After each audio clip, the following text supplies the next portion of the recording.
জয় গৌর, জয় নিতাই। আজ 11ই মাঘ 1431 ও 25শে জানুয়ারি 2025 শনিবার, একাদশী ষঠ তিলা। আজ আমি চৈতন্য চরিতামৃত পাঠ করছি। আজ আমি পাঠ করছি শ্রী চৈতন্য চরিতামৃতের আদি লীলা 14 অধ্যায়, শ্রী চৈতন্য মহাপ্রভুর বাল্য লীলার শ্লোক 70 থেকে অন্তিম শ্লোক 97। হরে কৃষ্ণ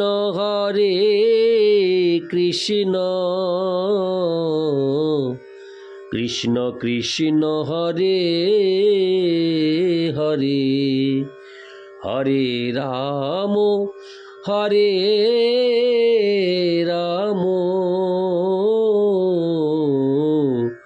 রাম রাম হরে হরে। শ্লোক 70। এই মতো লীলা করি দুহে গেলা ঘরে, গম্ভীর চৈতন্য লীলাকে বুঝিতে পারে। শ্লোকার্থ: এভাবেই পরস্পরের কাছে তাদের মনোভাব ব্যক্ত করে শ্রী চৈতন্য মহাপ্রভু ও লক্ষ্মীপ্রিয়া দেবী তাদের গৃহে ফিরে এলেন। শ্রী চৈতন্য মহাপ্রভুর গম্ভীর লীলা কে বুঝতে পারে? ইতি শ্লোক 70। শ্লোক 71। চৈতন্য চাপল্য দেখি প্রেমে সর্বজন, শচী জগন্নাথে দেখি দেন ওলাহন। শ্লোকার্থ: শ্রী চৈতন্য মহাপ্রভুর চপল ব্যবহার দেখে তার প্রতি তাদের প্রেমবশত প্রতিবেশীরা শচীমাতা ও জগন্নাথ মিশ্রের কাছে গিয়ে অভিযোগ করেন। ইতি শ্লোক 71। শ্লোক 72। একদিন শচী দেবী পুত্রেরে ভর্ৎসিয়া ধরিবারে গেলা, পুত্র গেলা পলাইয়া। শ্লোকার্থ: একদিন শচীমাতা তার পুত্রকে ভৎসনা করে তাকে ধরতে গেলেন, কিন্তু তার পুত্রটি তখন সেখান থেকে পালিয়ে গেল। ইতি শ্লোক 72। শ্লোক 73। উচ্ছিষ্ট গর্তে তক্ত হান্ডির উপর, বসিয়াছেন সুকে প্রভু দেব বিশ্বম্বর।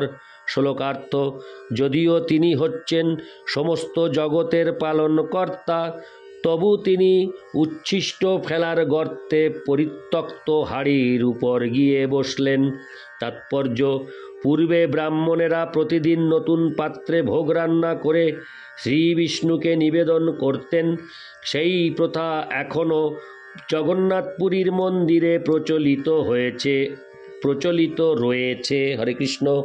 প্রচলিত রয়েছে। তখন নতুন মাটির পাত্রে রান্না করা হতো এবং রান্নার পর সেই পাত্রগুলি ফেলে দেওয়া হতো। সাধারণত বাড়ির পাশে একটি বড় গর্তে সেই পাত্রগুলি ফেলে দেওয়া হতো। শ্রী চৈতন্য মহাপ্রভু তার মাকে শিক্ষা দেওয়ার জন্য সুকে সেই পাত্রগুলির উপর গিয়ে বসলেন। ইতি শ্লোক 73। শ্লোক 74। শচী আসি কহে, কেনে অশুচি ছুইলা, গঙ্গা স্নান কর যাই অপবিত্র হইলা। শ্লোকার্থ: শচীমাতা যখন দেখলেন যে তার পুত্র উচ্ছিষ্ট পাত্রের উপর গিয়ে বসেছেন, তখন তিনি প্রতিবাদ করে বললেন, তুমি কেন এই উচ্ছিষ্ট পাত্র স্পর্শ করলে? তুমি এখন অপবিত্র হয়ে গেছ, গঙ্গায় গিয়ে স্নান করো। ইতি শ্লোক 74। শ্লোক 75। ইহা শুনি মাতাকে কইল ব্রহ্মজ্ঞান, বিস্মিতা হইয়া মাতা করাইল স্নান। শ্লোকার্থ: তা শুনে শ্রী চৈতন্য মহাপ্রভু তার মাকে ব্রহ্মজ্ঞান সম্বন্ধে শিক্ষা দিয়েছিলেন। যদিও শচীমাতা তা শুনে বিস্মিতা হয়েছিলেন, তবুও তিনি তাকে জোর করে স্নান করিয়েছিলেন। তাৎপর্য: শ্রী চৈতন্য মহাপ্রভু তার মাকে যে ব্রহ্মজ্ঞান সম্বন্ধে শিক্ষা দিয়েছিলেন, তা শ্রীল ভক্তিবিনোদ ঠাকুর তার অমৃত প্রবাহ ভাষ্যে বর্ণনা করেছেন। প্রভু বললেন, মা, এটি পবিত্র এবং ওটি অপবিত্র, এই ধারণা একটি ভিত্তিহীন জাগতিক বোধ মাত্র। এই পাত্রে তুমি বিষ্ণুর ভোগ রান্না করেছ এবং সেই ভোগ শ্রী বিষ্ণুকে নিবেদন করেছ, তাহলে এই পাত্রগুলি অপবিত্র হয় কি করে? শ্রী বিষ্ণুর সম্পর্কে সম্পর্কিত সব কিছুই বিষ্ণু শক্তির প্রকাশ। শ্রী বিষ্ণু হচ্ছেন পূর্ণ শুদ্ধ এবং নিত্য পরমাত্মা। তাহলে এই পাত্রগুলির পবিত্রতা ও অপবিত্রতা বিচার হয় কি করে? এই ব্রহ্মজ্ঞান উপদেশ শুনে সচিমাতা অত্যন্ত বিস্মিতা হয়েছিলেন, কিন্তু তা সত্ত্বেও তিনি তাকে জোর করে স্নান করিয়েছিলেন। ইতি শ্লোক ৭৫। শ্লোক ৭৬। কভুপুত্র সঙ্গে শচী করিলা শয়ন, দেখে দিব্য লোক আসি ভরিল ভবন। শ্লোকার্থ। কখনো কখনো শচীমাতা তার পুত্রকে নিয়ে যখন শয়ন করতেন, তখন দেখতেন যে স্বর্গের দেবতাতে বাড়ি ভরে গেছে। ইতি শ্লোক ৭৬। শ্লোক ৭৭। শচী বলে, যাহ পুত্র, বোলাহ বা পেরে, মাতৃ আজ্ঞা পাইয়া প্রভু চলিলা বাহিরে। শ্লোকার্থ। এক সময় শচীমাতা মহাপ্রভুকে বললেন, যাও তোমার পিতাকে ডেকে আনো। মায়ের এই আজ্ঞা পেয়ে মহাপ্রভু তার পিতাকে ডেকে আনতে বাইরে গেলেন। ইতি শ্লোক ৭৭। শ্লোক ৭৮। চলিতে চরণে নূপুর বাজে ঝন ঝন, শুনি চমকিত হইল পিতা মাতার মন। শ্লোকার্থ। মহাপ্রভু যখন বাইরে যাচ্ছিলেন, তখন তার শ্রীপাদ পদ্ম থেকে নূপুরের ধ্বনি উত্থিত হল। সেই শব্দ শুনে পিতামাতার মন চমকিত হল। ইতি শ্লোক ৭৮। শ্লোক ৭৯। মিশ্র কহে, এই বড় অদ্ভুত কাহিনী, শিশুর শূন্য পদে কেনে নূপুরের ধ্বনি। শ্লোকার্থ। জগন্নাথ মিশ্র বললেন, এটি বড় অদ্ভুত ব্যাপার।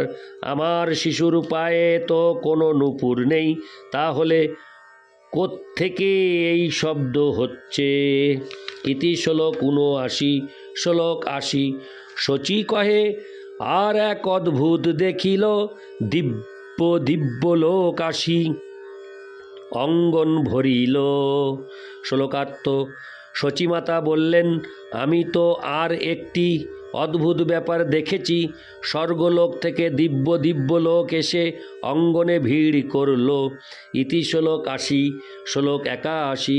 কিবা কোলাহল করে বুঝিতে না পারি, কাহাকে বা স্তুতি করে অনুমান করি। শ্লোকার্থ। তারা যে কি কোলাহল করছিল তা আমি বুঝতে পারিনি। আমি অনুমান করেছিলাম যে তারা হয়তো বা কাউকে স্তুতি করে, হরে কৃষ্ণ, তারা হয়তো বা কাউকে স্তুতি করছে। ইতি শ্লোক ৮১। শ্লোক ৮২। মিশ্র বলে, কিছু হোক চিন্তা কিছু নাই, বিশ্বম্বরের কুশল হোক এই মাত্র চাই। শ্লোকার্থ। জগন্নাথ মিশ্র উত্তর দিয়েছিলেন, সে যাই হোক, তা নিয়ে চিন্তা করার কিছু নেই। আমি শুধু এটুকুই চাই যে সর্বতোভাবে বিশ্বম্বরের কল্যাণ হোক। ইতি শ্লোক ৮২। শ্লোক ৮৩। একদিন মিশ্র পুত্রের চাপল্য দেখিয়া ধর্ম শিক্ষা দিল বহু ভৎসনা করিয়া। শ্লোকার্থ। একদিন জগন্নাথ মিশ্র তার পুত্রের চপলতাপূর্ণ আচরণ দেখে তাকে বহু ভৎসনা করে নীতি শিক্ষা দিয়েছিলেন। ইতি শ্লোক ৮৩।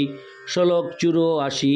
রাত্রে স্বপ্ন দেখে এক আসি ব্রাহ্মণ, মিশ্রের কহে কিছু সরস বচন। শ্লোকার্থ। সেদিন রাত্রে জগন্নাথ মিশ্র স্বপ্নে দেখলেন যে এক ব্রাহ্মণ সামনে এসে রোষ সহকারে এই কথাগুলি বলছেন। ইতি শ্লোক ৮৪। শ্লোক ৮৫। মিশ্র, তুমি পুত্রের তত্ত্ব কিছুই না জানো, ভৎসন তাড়ন করো, পুত্র করি মানো। শ্লোকার্থ।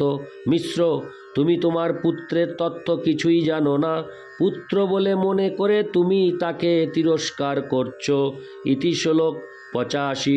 শ্লোক 86। মিশ্র কহে দেব সিদ্ধ মুনি কেনে নয়, সে হরে কৃষ্ণ যে সে বড় হোক মাত্র আমার তো নয়। শ্লোকার্থ।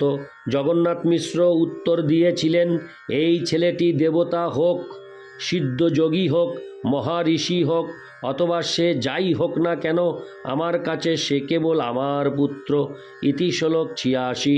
শ্লোক 87। পুত্রের লালন শিক্ষা পিতার স্বধর্ম, আমি না শিখালে কইছে জানিবে ধর্ম মর্ম। শ্লোকার্থ।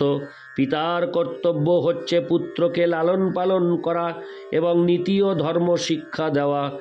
আমি যদি তাকে না শেখাই তাহলে সে ধর্মের মর্ম জানবে কি করে। ইতি শ্লোক 87। শ্লোক 88। বিপ্র কহে পুত্র যদি দৈব সিদ্ধ হয়, শত সিদ্ধ জ্ঞান তবে শিক্ষা ব্যর্থ হয়। শ্লোকার্থ। ব্রাহ্মণ উত্তর দিয়েছিলেন, তোমার পুত্র যদি দৈব সিদ্ধ হয় এবং তার জ্ঞান যদি শত সিদ্ধ হয়, তাহলে আর তাকে শিক্ষা দেওয়ার কি প্রয়োজন। তাৎপর্য।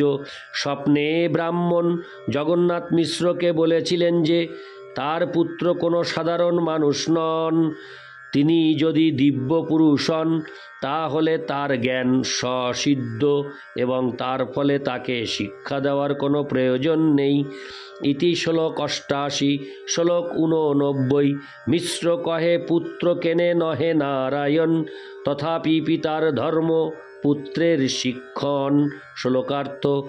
জগন্নাথ মিশ্র উত্তর দিয়েছিলেন, আমার পুত্র যদি নারায়ণও হয় তবুও পিতার ধর্ম হচ্ছে পুত্রকে শিক্ষা দেওয়া। ইতি শ্লোক 89। শ্লোক 90। এই মতে দুহে করেন ধর্মের বিচার, বিশুদ্ধ বাৎসল্য মিশ্রের নাহি জানে আর। শ্লোকার্থ। এভাবেই জগন্নাথ মিশ্র ও ব্রাহ্মণ স্বপ্নে ধর্মের তত্ত্ব বিচার করেছিলেন, কিন্তু বিশুদ্ধ বাৎসল্য রসে জগন্নাথ মিশ্র এতই মগ্ন ছিলেন যে তিনি আর অন্য কিছু জানতেন না। তাৎপর্য। শ্রীমদ্ ভাগবতে 10:8-45 বলা হয়েছে, পরমেশ্বর ভগবান শ্রীকৃষ্ণ, যিনি বেদে ও উপনিষদের উত্তম শ্লোকের দ্বারা বন্দিত হন এবং সত্যগুণে সাংখ্য যোগের মাধ্যমে মহাপুরুষেরা যাকে ধ্যান করেন, তাকে মা যশোদা ও নন্দ মহারাজ তাদের শিশুপুত্র বলে মনে করেছিলেন, তেমনি জগন্নাথ মিশ্রও শ্রীচৈতন্য মহাপ্রভুকে তার অতি স্নেহের শিশুপুত্র বলে মনে করেছিলেন। যদিও তত্ত্বজ্ঞানী ব্রাহ্মণেরা ও মহর্ষিরা ঐকান্তিক ভক্তি সহকারে তার আরাধনা করেন। ইতি শ্লোক 90। শ্লোক 91। এত শুনি দ্বিজ গেলা হঞ্চা আনন্দিত, মিশ্র জাগিয়া হইলা পরম বিস্মিত। শ্লোকার্থ। সেই কথা শুনে ব্রাহ্মণ অত্যন্ত আনন্দিত হয়ে সেখান থেকে চলে গেলেন, আর জগন্নাথ মিশ্র জেগে উঠে অত্যন্ত বিস্মিত হলেন। ইতি শ্লোক 91। শ্লোক 92। বন্ধু বান্ধব স্থানে স্বপ্ন কহিল, শুনিয়া সকল লোক বিস্মিত হইল। শ্লোকার্থ। সেই স্বপ্নের কথা তিনি তার বন্ধু বান্ধবদের কাছে বলেছিলেন এবং তারা সকলেই সেই কথা শুনে অত্যন্ত বিস্মিত হয়েছিলেন। ইতি শ্লোক 92। শ্লোক 93। এই মতো শিশুলীলা করে গৌরচন্দ্র দিনে, হরে কৃষ্ণ, এই মতো শিশুলীলা করে গৌরচন্দ্র, দিনে দিনে পিতা মাতার বাড়ায় আনন্দ। শ্লোকার্থ। এভাবেই গৌরহরি তার শৈশব লীলা বিলাস করেছিলেন এবং দিনের পর দিন তার পিতামাতার আনন্দ বৃদ্ধি করেছিলেন। ইতি শ্লোক 93। শ্লোক 94। কতদিনে মিশ্র পুত্রের হাতে খড়ি দিল, অল্প দিনে দ্বাদশ ফলা অক্ষর শিখিল। শ্লোকার্থ। তার কয়েকদিন পর জগন্নাথ মিশ্র তার পুত্রের হাতে খড়ি দিয়েছিলেন। অল্প কয়েকদিনের মধ্যেই মহাপ্রভু সমস্ত অক্ষর ও দ্বাদশ ফলা শিখে ফেলেছিলেন। তাৎপর্য: দ্বাদশ ফলা হচ্ছে রেপ, মূর্ধন্য, দান্তব্য, ন, ম, জ, র, ল, ব, রি, রি, লি ও লি। হাতে কড়ি হচ্ছে লি, প্রথম লি নয়ের মতো ও পরের লির নয়ের উপরে আর একটা ছোট্ট নয়। হাতে কড়ি হচ্ছে প্রাথমিক শিক্ষা সূচনার অনুষ্ঠান। 4-5 বছর বয়সে বিষ্ণুকে পূজা করার মাধ্যমে শুভদিনে শিশুর বিদ্যারম্ভ হয়। তারপর শিক্ষক শিশুকে একটি চক পেন্সিল দেন এবং তার হাত ধরে মেঝেতে অ, আ, ই, অ, আ, রস্যই প্রভৃতি লিখতে শেখান। হরে কৃষ্ণ। অ, আ, রস্যই প্রভৃতি লিখতে শেখান। শিশু যখন একটু লিখতে শেখে তখন তাকে একটি স্লেট দেওয়া হয় এবং যুক্ত অক্ষর বা ফলা লিখতে শেখানো হয়। ইতি শ্লোক 94। শ্লোক 95। বাল্যলীলা সূত্র এই কইল অনুক্রম, ইহা বিস্তারিয়াছেন দাস বৃন্দাবন। শ্লোকার্থ: ক্রম অনুসারে সূত্রের আকারে শ্রী চৈতন্য মহাপ্রভুর বাল্যলীলা বর্ণনা করা হল। বৃন্দাবন দাস ঠাকুর পূর্বেই তার চৈতন্য ভাগবত গ্রন্থে বিস্তারিতভাবে এই সমস্ত লীলার বর্ণনা করেছেন। ইতি শ্লোক 95। শ্লোক 96। অতএব এই লীলা সংক্ষেপে সূত্র কইল, পুনরুক্তি ভয়ে বিস্তারিয়া না কহিল। শ্লোকার্থ: তাই আমি এই সমস্ত লীলা সংক্ষেপে সূত্রের আকারে লিখলাম। পুনরুক্তির ভয়ে আমি বিস্তারিতভাবে তার বর্ণনা করলাম না। ইতি শ্লোক 96। শ্লোক 97। শ্রীরূপ রঘুনাথ পদে যার আস, চৈতন্য চরিতামৃত কহে কৃষ্ণদাস।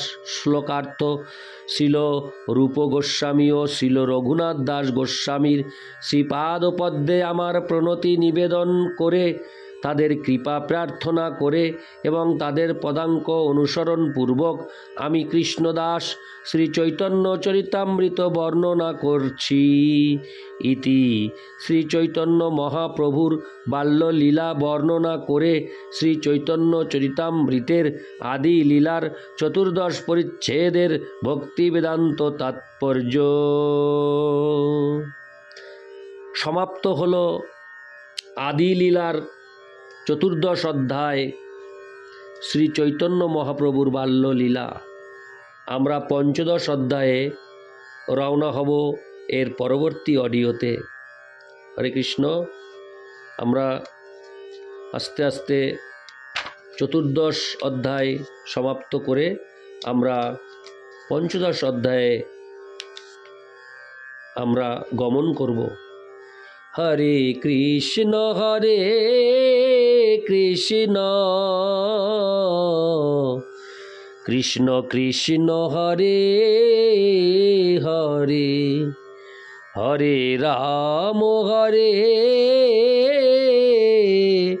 রাম রাম রাম হরে হরে। জয় গৌর, জয় নিতাই।